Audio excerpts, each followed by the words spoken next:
Welcome to Constitutionalist Politics Podcast, aka CTP.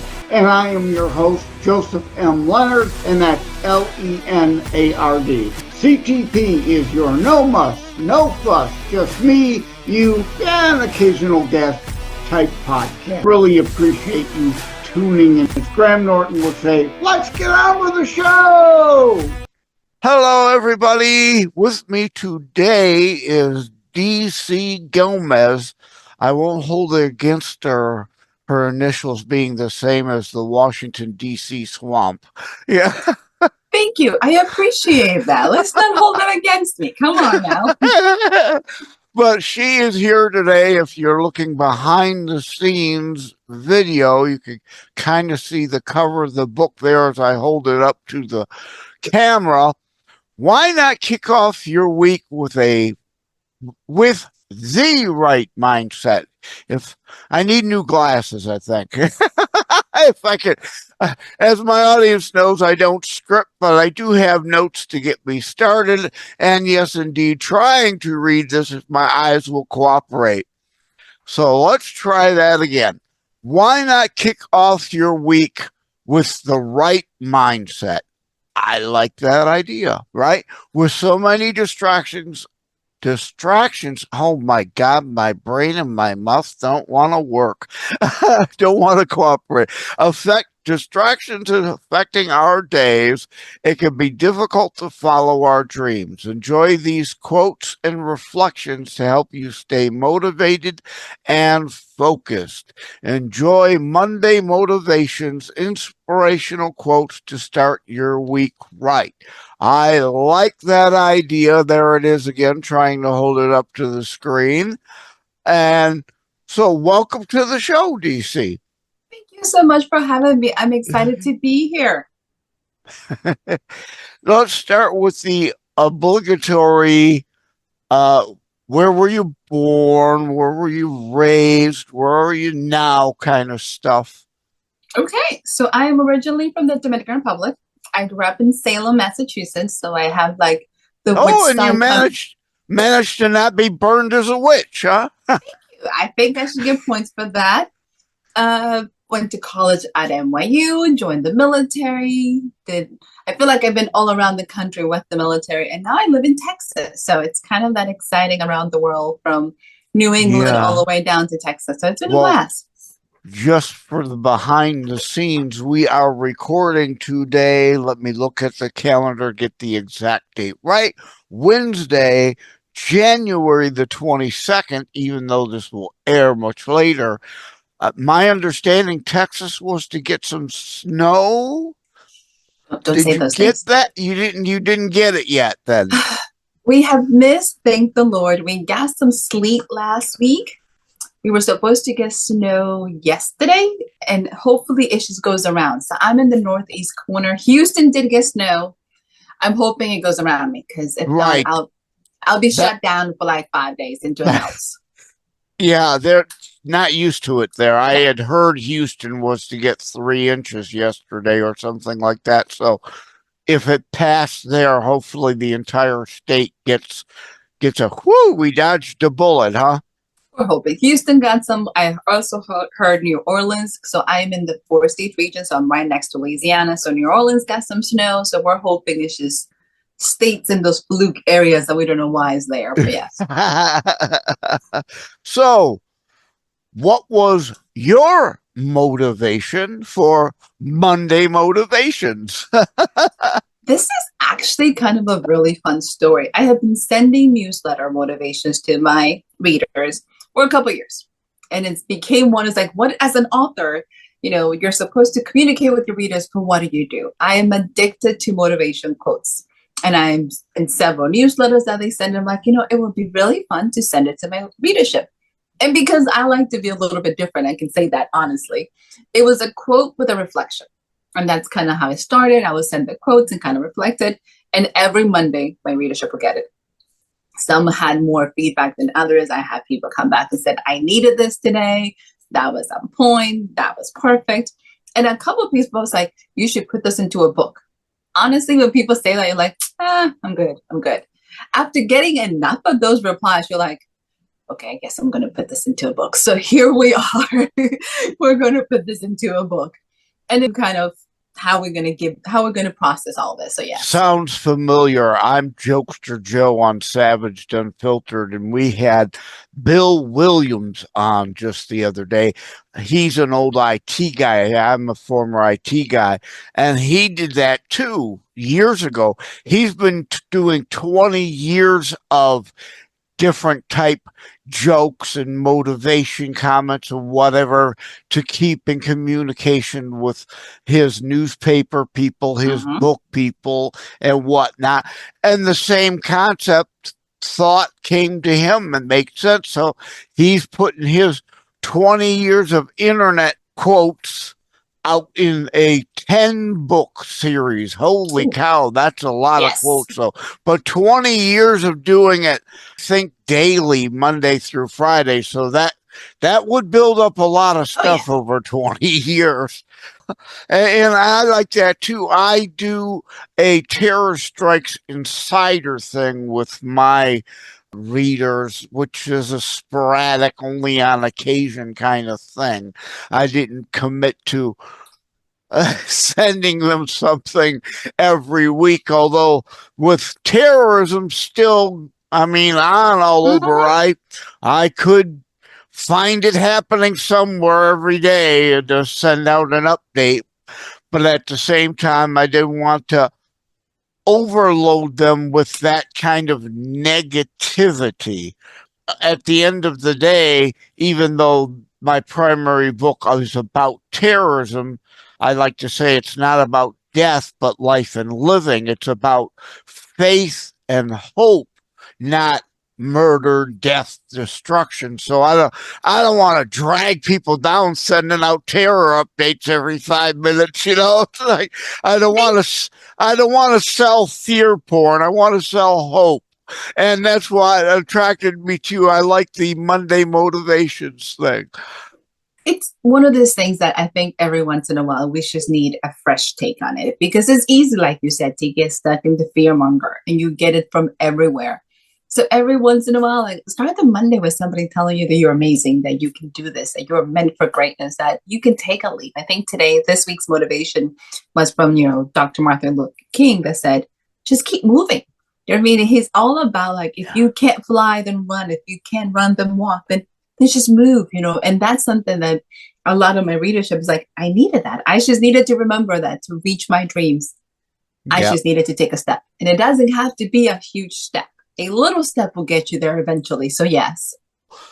Based on when we're recording, Martin Luther King Day was just a couple days ago, as of the time we're speaking now. So obviously that made sense to send out. And you try to coordinate in time other particular important dates or themes like that. I usually do, especially for those who are reading in the US. When it's done, like, I have readership outside, so I have to make sure that I'm telling them, like, happy Thanksgiving. If you're in the US, we're celebrating at this point in time because it's different across the world.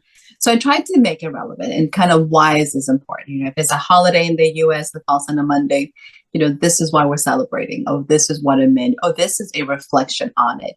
I know usually when we have, Labor Day, or when we have, Memorial Day, why is the impact for us? Take a moment to reflect, not on just the people that passed away in a war, but the people in your life. Take a moment to celebrate the ones that you love and remember why they're there. Yeah. So it's taking everyday things that sometimes I think we take for granted, and just taking a moment to remember them and why it hits your soul, besides having time to make a barbecue. Yeah. And for those on video, we can see you're here intact, thankfully. You made it through your service with maybe only a few minor dings and dents, right? And probably some great stories, but not for this show. And so obviously Veterans Day week and things like that would be an important mention.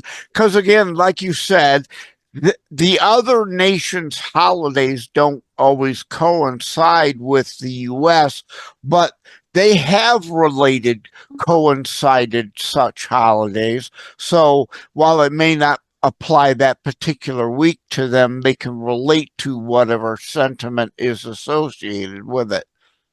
One of those things that I enjoy about my newsletter is giving them an opportunity to reply back. Every year during the holidays, I ask anybody who wants a holiday card. I know shipping and snail mail is no longer popular, but for a person that gets millions of junk mail, anytime somebody sends me a card, I celebrate it. So it has been a 5-year tradition just to be shipping mails. Like some years I have sent as little as 50. Some other years I send 300. So it depends. And because I'm old fashioned, like I want to address these cards and like make a little note. I'm like, this year I got a stamp to help me out because I think I had like 100. I'm like, we're going to stamp some of these messages because I might be here a minute, and kind of getting connection with people. And hopefully they get something excited in the mail besides the bill. So now we are again recording in January, not sure when this will drop. So is the book chronological from a first week in January type thing, so they line up with things like that? Or are they haphazard and random that the book doesn't follow the calendar? So people could buy in the middle of June and you won't be talking about Thanksgiving in April. This one, fortunately, is just quotes of motivations. It doesn't actually correlate with our regular calendar. So you don't have to worry about, oh my God, I missed the season or I needed to start here. That's not that kind of calendar. I figure if you're going to pick up 60 quotes to get you excited, you can just pick it up whenever you need that motivation. I have a friend who read the entire book. He's like, I couldn't wait 60 weeks to finish. I was like, I think that's perfectly okay. You can read your book however you feel like it. I'm not going to complain. Yeah. No, that's not bad though either, because people then are likely to have their favorites then from the books, and then hopefully they can repeat them to others as motivations, hopefully remembering to accredit where they got them. I've had readers that have sent me messages that said, my Monday motivation emails they share with their kids. And I'm like, that is so sweet. How old are your kids? Like, are you sending them this email? Do they have emails? And they're like, oh, they're grown. I'm like, okay, just confirming that you're not sending an email to like a 10-year-old who's probably going, delete, mom, don't send me emails kind of thing. That's good. That's true. Probably right. So, but I guess since you mentioned potential for children, is it a PG-13 thing or R? Definitely G. Okay. Motivation is definitely G. But let's be honest. While the pictures are beautiful, they have really great colors, so you can enjoy them. How many 10-year-olds do you know are looking for Monday motivations? I'm sure there are some. I just haven't met many that are going, I need some motivation on Monday, because, they're just waiting for Friday. If I had a Friday motivation or a weekend book, it would be a bestseller with them. They don't care about Mondays.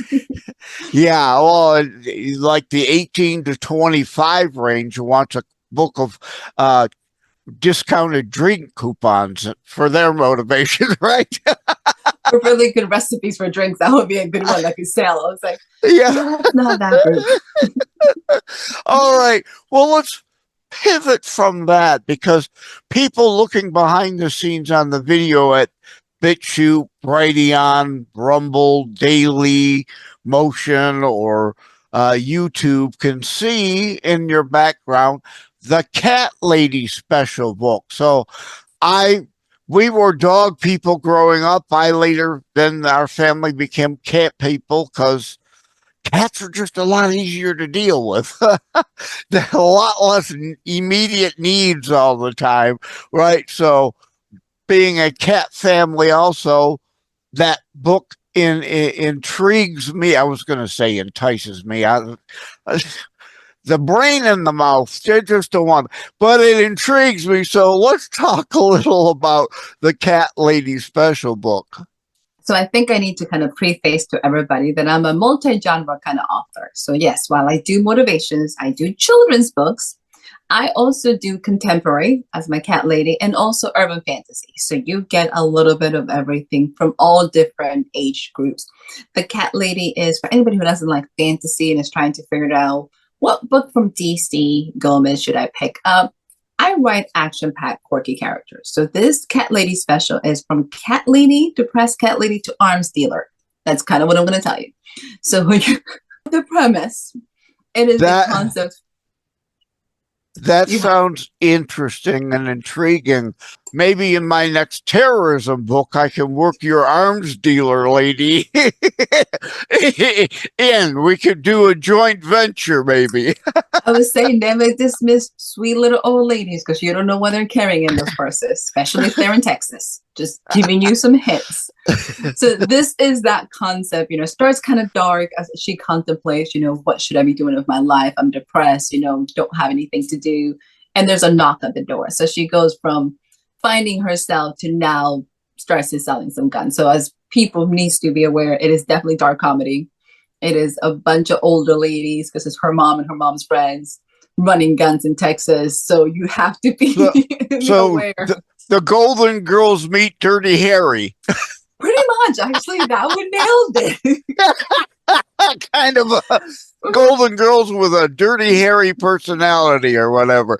But it's they're the silver hair gang and they're going wild in Texas. Let's be honest. Who says no to grandma? True. You're right, you sweet little old lady, but yeah, once you cross one. Thank you. So you understand. So this is a fun story of pretty much, I call it my second chance at yourself. What happens when you have nothing to lose? What will you do to take care of your family and the ones that you love? So that's what that one's all about. And it's a blast for anybody who enjoys dark comedy. So just kind of go with that scenario that it's going to be wild ride. Okay, so let's just keep pivoting. You mentioned a fantasy genre. Is that a line or just one book right now? Or no. So let's go to my Reapers universe because I do urban fantasy. This one takes place in Texas, of course, because why not? It's a big state. We can go crazy. So it's not quite entirely fantasy. Maybe a little. Locations are real. We are protecting all the guilty. Yeah, so we're not talking a whole different world or. This is one urban. It stars in small town in Texas, Texarkana. We're taking you on a trip from Texarkana. We go from New York City to San Diego's and even hell. Why not? But it's based on it's based on the 4 Horsemen of the Apocalypse. So this is a complete series. We have 5 novels, 3 novellas, and the series is called The Intern Diaries. That would be over your right shoulder there, then I take it. Yes? Yes. Yeah. You want to go ahead and grab that and hold it up to the camera? I'm going to be attached to my mic. So, yeah. So, but. Okay. Yes, I might actually be like, we're going to just leave the poster in the back. So, The Intern Diaries, book 1 is called Des Intern. And it is pretty much, I have a young lady who has left the military, has moved to Texarkana. And she accidentally, she didn't mean to do it. She didn't know she was doing it. Kills Des' old intern. Now there's a knock at the door. As you can tell, I have a thing about knocking on your door, literally, and having to answer that. So Death has a job offer for her. Do you take it? So she needs to decide whether she's going to become Death's new intern. And she had no intention of doing that. That was never her plan. Unfortunately, she has one friend that's kidnapped and nobody cares to find him.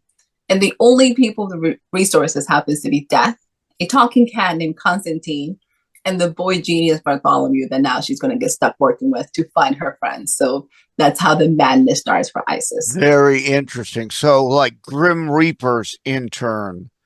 Pretty much. Yeah. So the good news about it, and I think everybody asked me, is Death going to run on a murder spree in Texarkana? Death is actually the only one of all the horsemen who's not killing anybody.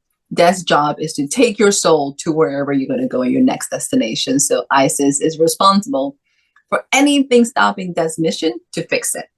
Just happens to have a bunch of rogue witches in book 1 going crazy. We get zombies in book 2. A little bit of madness here and there. So action-packed, super fun.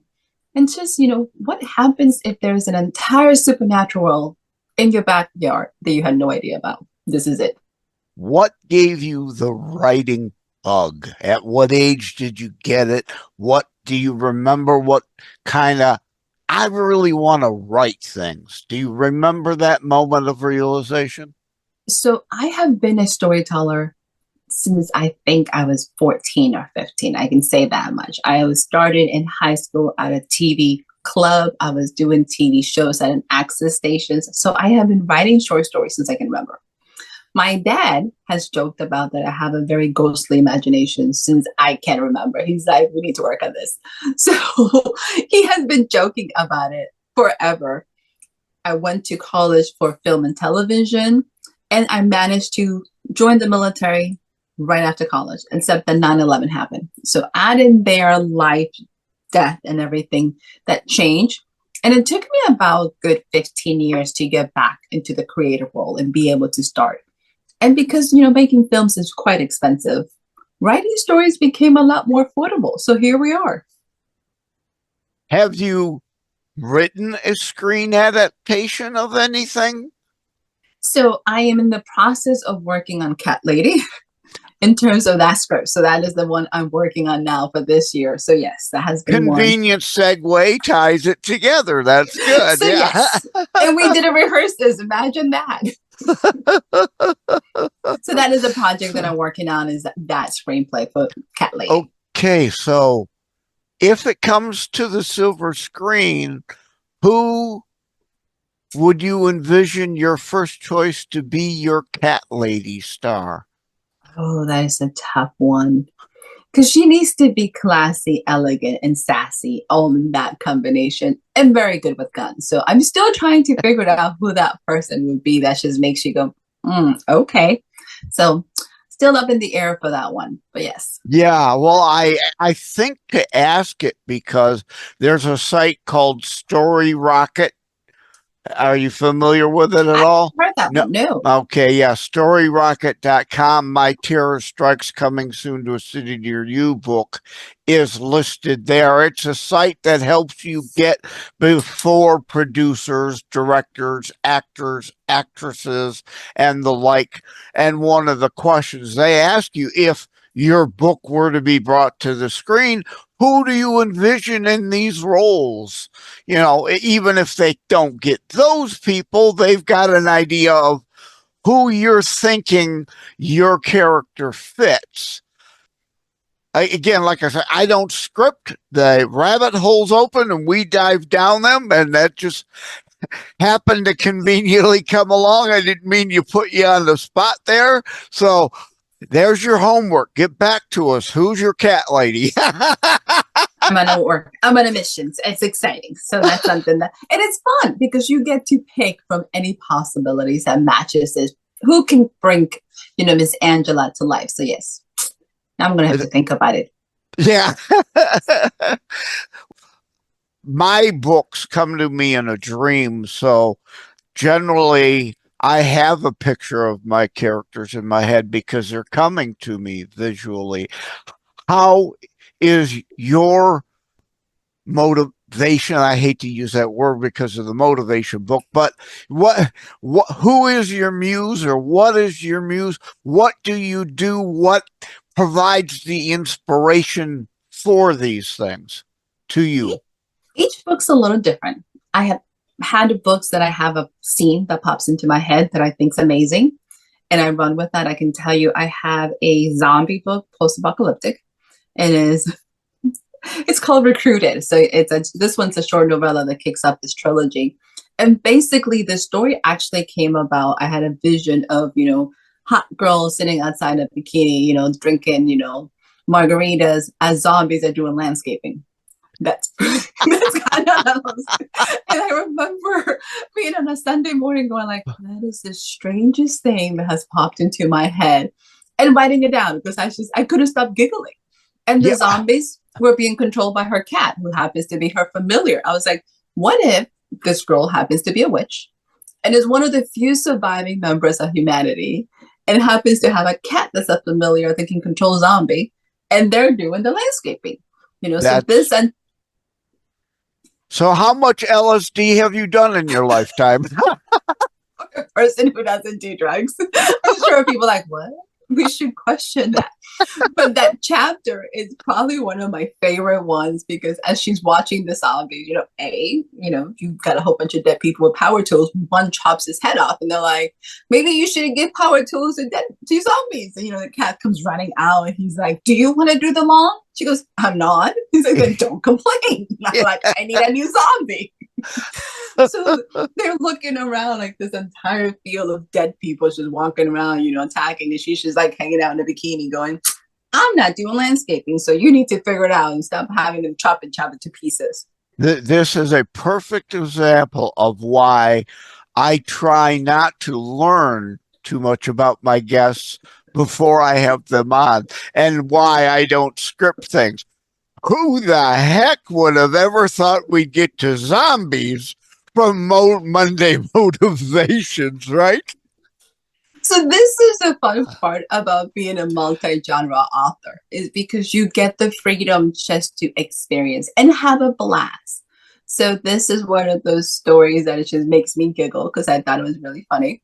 But when I started writing my motivations, I have written 5 novels in terms of my zombies. I have, demons and all this stuff and all these stories, all these battles. And then having to write motivation, I was like, do I have permission to write that? Because I write kind of dark. Is that going to be allowed? And my readership was so amazing and so welcoming. It's like, yes, but you always have motivation in your books. There's always inspiration. There's always that hope. There's a commonality thread there. Like I said about my terrorism book, my other books, excuse me, frog in my throat now.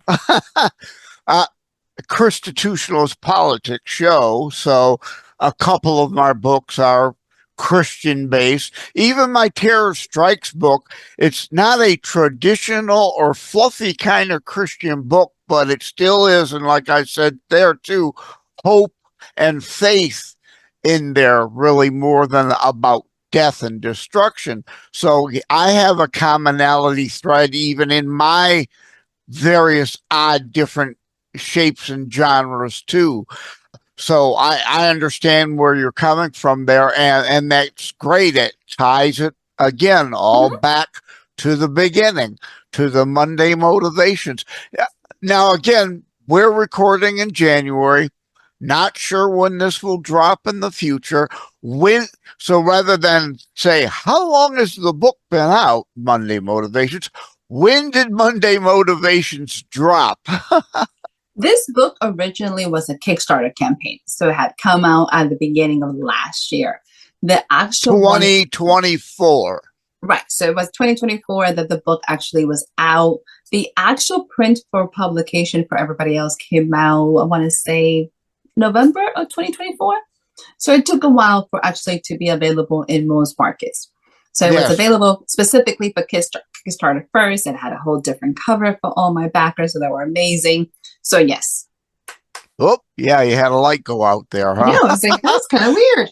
The place is haunted. There's your next book, a ghost that's I just don't want it to mess with my lights. I'm like, don't touch the lights. So people can find your books the usual places, Amazon and all that, yes? Absolutely. I know the answer, but do you have your own website? I do. Tee that one up. I know, that's pretty good, pretty smooth. I usually recommend people to check out DCGomez-author.com. Easiest way to check out what's available. Also to figure out what sites, socials, if they're trying to follow me, if they have questions. And also, if they're interested in getting a free short story, you can pick it up on my website. It's available only on the website. So you can get Bloodline. It's a little dark, a little bit, urban fantasy taste. So you can get a feel to what I write. Sign up. And then it will sign you up for the newsletter. So you can get many more Monday motivations from me. Yeah, that's great. All right. Can you let cat lady, can you let the cat out of the bag on what you're currently working on, or has it got to be hush hush? No, I actually have going to attempt my very first love story romance coming out for this fall. So it's called Doesn't Sugar, involve a cat lady, though, huh? it has a cat, so it has cats. It So there's involves, another theme, it seems. I have tons of cats in my book. So it's called Sugar Plums and Des Intern. It is a standalone novel in my Reapers universe. So for anybody who enjoys urban fantasy, the premise is really, really fun. Is Bob doesn't believe in love until he met her. Too bad she's a ghost. So this is kind Oh, I was joking about the ghost and the light. So there is a ghost already involved. of ghost. I was like, That's- yeah. I knew that because I'm psychotic. I mean, psychic. We should work in those skills. Little less, Yeah. little less. You're giving away all of my tricks today. What's Yeah. that? Yeah, I always try to work in that psychic/psychotic joke. And I'm known as Jokester Joe on Savage Unfiltered. I can never avoid a lame pun and wordplay. So, It works out very well. do you play games like that? A little bit of wordplay? Do you invent any terms? Every once in a while, I'll throw in some Latin in my books. I'm sure not sure if my readers have figured out that I'm not that creative making up words. I just pick like Latin and then just throw it in there. It's like eventually somebody will realize that it's just actually legit a language and not me just making up things. So I'm waiting for it to happen. Uh-huh. So you're not so obvious Latin like E Pluribus Unum, though. At least not Deal. yet. Yeah, that happens to be an article I've recently dropped about rather than DEI. We already have diversity inclusion. It's called E Pluribus Unum. Natural from many one, right? We blend the great melting pot. We come together, create our own from our other cultures and heritages, blend to our own new unique American culture. That's really good. Nice job. Or that's the way it's supposed to be working. There's a whole lot of people trying to upset the apple cart in creating division rather than that melting pot and coming together type thing. I agree with you. But I love the fact that you're creating an article to bring it together. So that is beautiful. Right. Yeah, it just dawned on me there. And again, I don't want this interview to turn into all about me and my writings. But yeah, I just that DEI stuff keeps getting pushed. It's like we already have E Pluribus Unum. How about we focus on that instead of inventing cultural Marxist terminology because again, people are using it as a divider, and I take it like, again, Monday motivations. It's motivational. It's positive. It's trying to bring people together to bring it back to you, right? Amen. We need those common things, and we need to remember that we're much more alike than we're different, and that we all suffer, that we all have these things, and that we all lift ourselves up. Very similar. So sometimes remembering that we're not alone makes this journey so much easier. Yeah, Christian show. We're all human, frail, imperfect, flawed individuals, have bad. So some days, every day's a bad day. But, even those of us who want to sow good in the world, hey, we can have a bad day on occasion, which brings us back to, again, we're recording the week of Martin Luther King Jr., right? Content of character. And don't judge the book by the cover, even though books people do judge by the cover first. If you don't got a good cover, they ain't going to look at anything else. But as far as people go, yeah, and we've got to remember that a first impression may not always be the right impression. They may be having a bad day, yes? That is very true.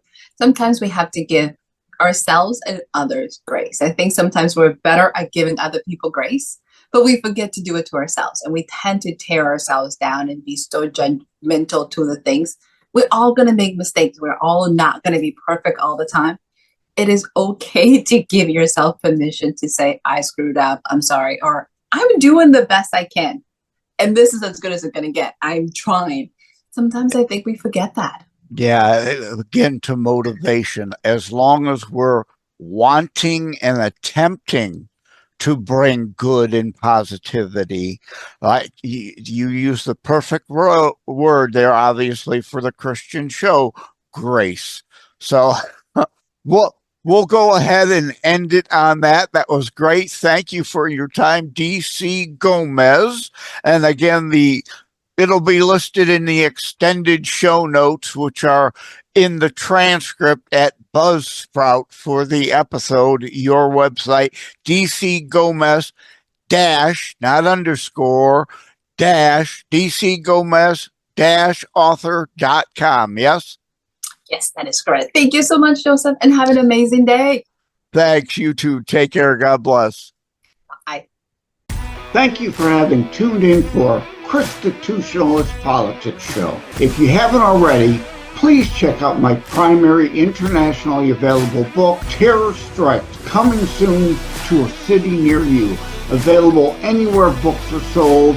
If you have locally run bookstores still near you, they can order it for you, or autographed copies are available online direct from me via terrorstrikes.info/shop. Be sure to check out more about today's discussion at thelibertybeacon.com, where my articles drop every Saturday. And let me remind, over time, the fancy high production items will come, but for now, for starters, it's just you as a very appreciated listener by me. All substance, no fluff, just straight to key discussion points. A show that looks at a variety of topics, mostly politics, through a Christian U.S. constitutionalist lens. So again, thank you from the bottom of my heart. Take care. God bless. Podcast fans, get more about your favorite podcasts via deepcast.fm. Transcripts and all kinds of extra available information on your favorite podcast, including Constitutionalist Politics Podcast, is listed at deepcast.fm, as well as, are you a podcaster? Well, you can claim your free listing and more via Deepcast Pro. Check out tinyurl.com/DeepcastPro for podcasters for your free listing, and that's the number 4 in there. tinyurl.com/DeepcastPro for podcasters, the number 4, Deepcast Pro, the number 4 podcasters via tinyurl.com extension. Take care, all. You gotta check them out. Get more out of your podcast, whether you're the podcaster or the podcastee. Yeah, I think I just invented that word. Just wanted to give a brief shout out and thank you to all the folks on iHeartRadio, Player FM, being 2 in the top 3 platforms that my show, Constitutionalist Politics, is most often listened. So thank you all. Take care. Like and subscribe to Constitutionalist Politics Podcast and share episodes. We need your help.